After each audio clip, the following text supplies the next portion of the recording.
Hold up. How deep can we go?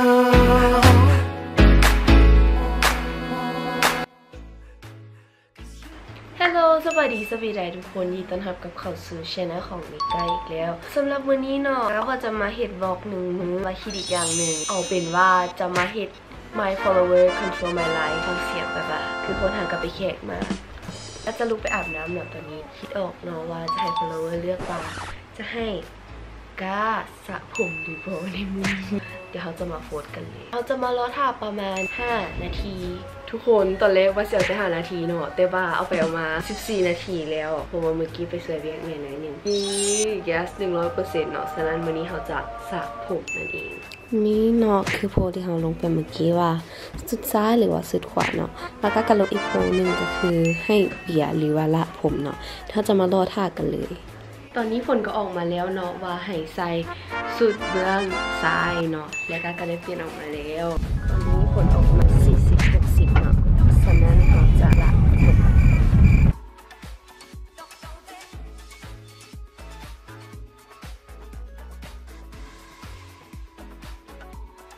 ตอนนี้เรากำลังจะเอาลงไปผมหนึ่งคือตัวนี้แล้วก็ยังรอขาไป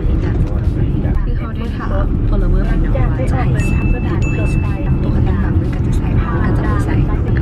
พีที่ว่าแบบสั่นด้วยนิ้วคือเบิ่งกระหิน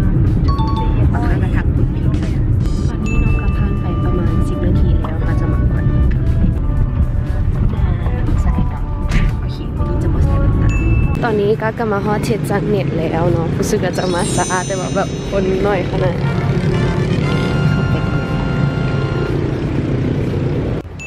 ตอนนี้จะให้เลือกระหว่างบิ๊กหรือซอเรียนหัวที่4แล้วเด้อนอนเดี๋ยวขอตัวไปเย็นก่อนแล้วมาเจอกันใหม่เข้าใจว่าตอนนี้น้องเลยก็ต้องใส่ทั้งสองเลยเด้อ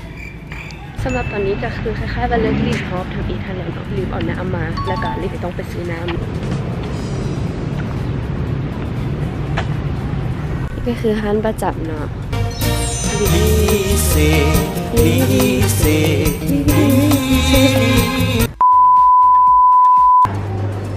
ทุกเมนูเสร็จมา2 ตัวกับอะไรอย่างนั้นนะคะ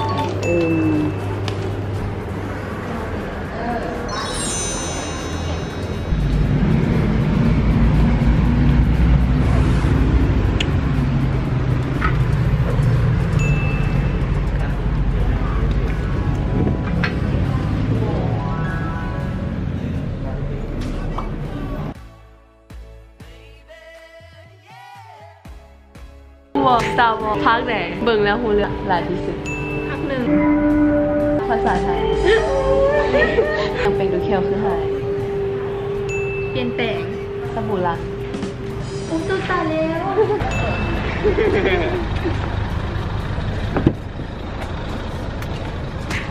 ตอนนี้เนาะซีเห็นเลือกระหว่างเบิ่ง YouTube กับฟังเพลง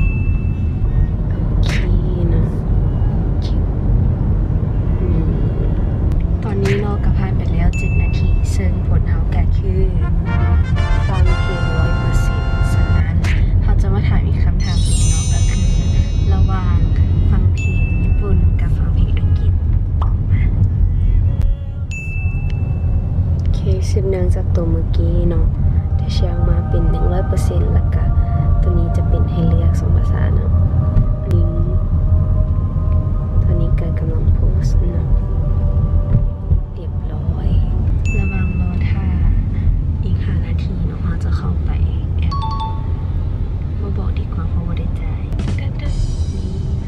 เดี๋ยวรอท่าอีก5 นาทีตอนนี้ก็ผ่านไปแล้วประมาณเกือบ10 นาทีเนาะเราจะมากดเบิ่งกันเลยตึงโอ้ผลโหวตแมนเพลงอังกฤษเนาะโอเคเข้ามาเลือกเพลงกันเพลงที่กำลังตอนนี้เนาะช่วงนี้ไม่ค่อยได้ฟังเพลงตอนนี้เป็นเพลง Different Word ของ Alan Walker กับ Sophia Sotomayor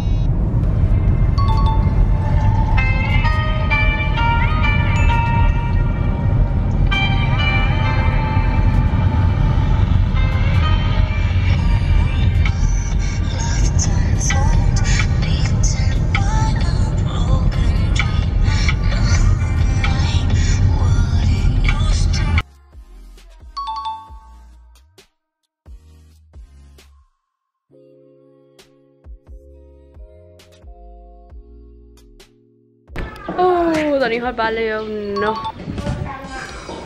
ได้กินหอมมาแต่ไก่ตอนที่เฮาเคยทายข่าวเนาะเขาแบบว่าได้ไปเบิ่งที่ไปเบิ่งเด้อ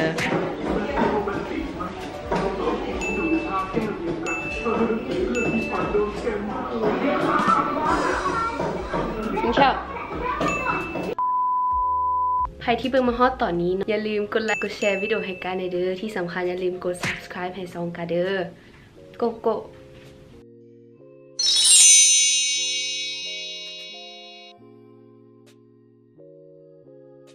โอ้แม่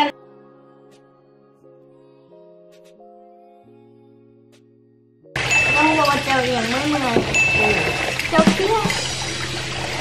แต่นั้นมีศิลปะในตัวนะลายเพราะว่าประเทศไหนมักเป็นผู้นำประเทศเวียดนามสำหรับครอบครัวก็จะออกไปเล่นในวันเสาร์วันอาทิตย์เนาะซึ่งวันนี้ก็เป็นวันเสาร์แล้วก็จะให้ทุกคนเลือกเนาะว่าจะให้ไปไอเต็กหรือว่าเวจเซ็นเตอร์เดี๋ยวเขาจะมาโพสกันเลยเคก็โพสลงละเด้อตอนนี้กำลังทำบนโบสถ์เนาะเขาจะมาเบิ่งประชาชน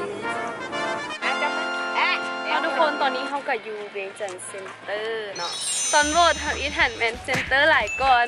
ผัดอีกวันนึงล่ะไอเต็กหลายก่อนแต่กลับมาเซ็นเตอร์แล้วเซ็นเตอร์กันหลายละเซ็นเตอร์หลายก่อนเพราะว่า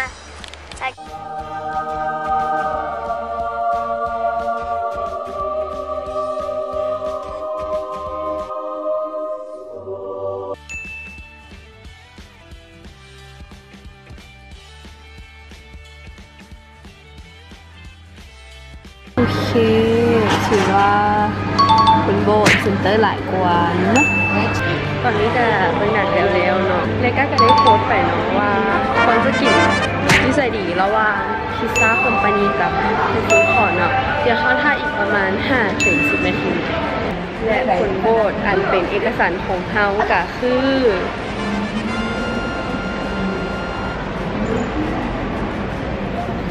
100%พิซซ่าเนาะไปอันที่จริงก็สิลงไปรุนอยู่แล้วค่ะเนี่ย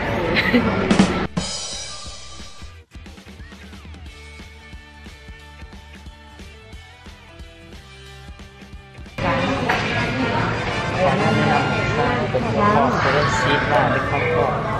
ถ้าทำไม่หนาได้มันจะมีคำว่าเสร็จทุเรียนเรื่องนั้นตอนนี้ก็มาอยู่ที่ร้านพิซซ่าคอมพานีแล้วเนาะซึ่งบรรยากาศกับค่อนข้างจะคุ้นๆเคียงกับของเด็กเลยเดี๋ยวเราสามารถย้อนไปเป็นได้เดี๋ยวการจะออกบอลตอนนี้เนาะอาหารก็เริ่มมาแล้วตอนนี้ก็เดือดแล้วเนาะและนี่ก็เป็นคำถามเกือบสุดท้ายแล้วเนาะเพราะว่าก็ได้มายืมมงเก่าที่เขาเคยฮักกันเอาบูแมนตอนที่ถ่ายทำมื้อเช้านี้เนาะก็จะให้เลือกระหว่างให้ก้า cover เพลง I'm shining so low หรือจะให้ก้าไปเรียนหนังสือเตรียมเรียนพูดมาเรียนกับกล้องแบบนี้เนาะจะมาเขียนเลยว่า last question เรียบร้อยทุกคนตอนนี้เหลือนาทีเดียวเท่านั้นเนาะแล้วคนโหวตเขาแบบ50 ละคือขั้นไผ่มาโหวตอีกอันนึงก็ถือว่าตัวนั้นเนาะตื่นเต้น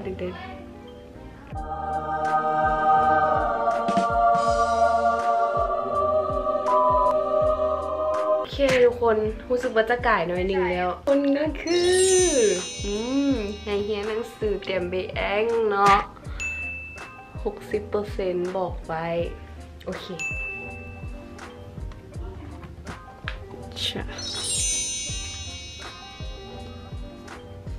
ก็ถือว่าเราอยู่น้ำกันมาเกือบมาเบิดมือเลยเนาะ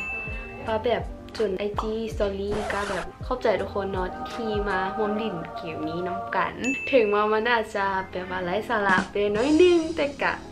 ขอบใจทุกคนที่มีส่วนร่วมในเกมนี้เนาะแล้วก็เห็นให้คลิปของก้าเนาะออกมาได้สำเร็จเนาะคันบุ้ยเฮลิน้ำก็คลิปนี้ก็จะบ่มีทางออกมาแน่นอนเนาะสุดท้ายนี้ก็อย่าลืมไป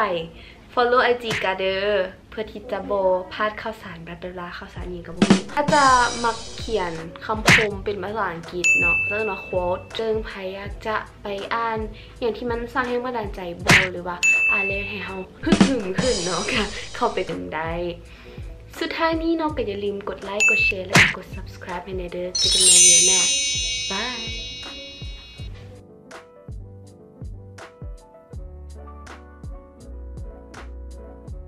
โอเคเนาะทุกคนเอาต่างประมาณว่าเรียนไปพร้อมกับการเลยม.3 ก็ไปสิ่งอาเดอร์ได้คะแนน90นี่แหละต่อ100คะแนนเรียนอยู่ศูนย์ภาษาฝรั่งเลยแต่ว่าฮอบนี้หันก็คือว่าเรียนเองอยู่บ้านเนาะเพราะว่าบ่ค่อยมีเวลาไปฮะแล้วเว็บไซต์ที่ก็ใช้ในการเรียนเตรียมสิ่งเบแอง